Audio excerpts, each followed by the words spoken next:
Bonsoir et bienvenue dans ce bref parcours de l'actualité. Commençons par le Conseil des ministres tenu ce mercredi au Palais présidentiel. Au nombre des points à l'ordre du jour, un sujet d'actualité, le phénomène de disparition, d'enlèvement ou d'assassinat d'enfants constaté ces derniers temps dans le district d'Abidjan et à l'intérieur du pays. 8 cas au total ont été enregistrés par la police nationale. Le gouvernement s'engage à mettre fin à ce fléau. Le porte-parole du gouvernement a annoncé l'ouverture d'enquêtes visant à l'arrestation des auteurs et des commanditaires de ces actes. On écoute donc le porte-parole du gouvernement.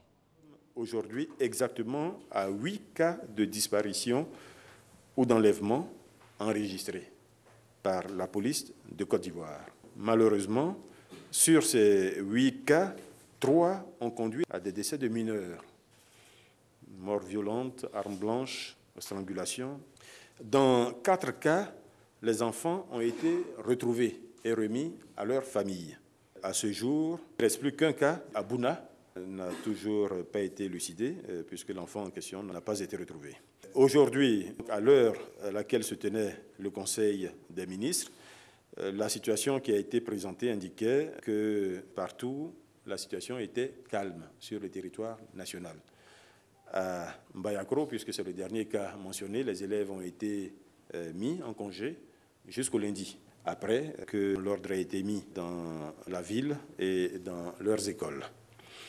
Ce que nous pouvons dire, c'est premièrement inviter les populations à garder le calme, ne pas céder à la psychose, surtout ne pas se faire justice.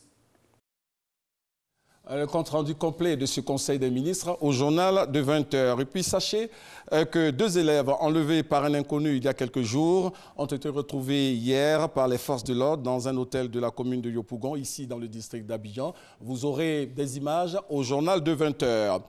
Et dans cette édition, nous aurons un dossier consacré à l'entrepreneuriat féminin avec un exemple de réussite dans la pré-collecte et la collecte des ordures ménagères. Quadio Emilienne a commencé en 1998 avec 6 camions de ramassage d'ordures ménagères et aujourd'hui, elle est à la tête d'une entreprise qui emploie plus de 500 personnes dans ce secteur d'activité qui d'ordinaire est réservé aux hommes. Écoutons Emilienne. Heureusement que j'avais fini de faire mes enfants.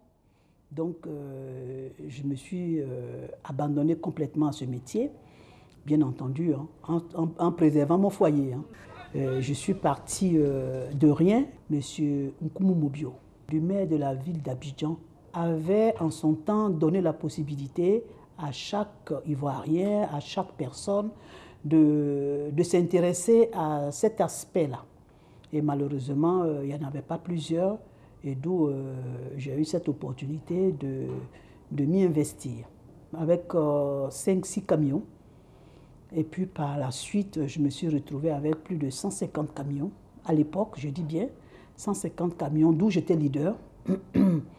Et aujourd'hui, bon, j'ai plus de 150 camions, hein, c'est clair, parce qu'il y a plusieurs opérateurs aujourd'hui. Mais je veux dire que les choses se sont bien passées jusque-là. L'intégralité de ce dossier au journal de 20h. En Sierra Leone, plus de 3 millions d'électeurs ont été appelés dans les bureaux de vote ce mercredi pour des scrutins à la fois présidentiels, législatifs et communaux. 16 candidats se disputent l'élection présidentielle, le 4e depuis la fin de la guerre civile vécue par ce pays de 1991 à 2002.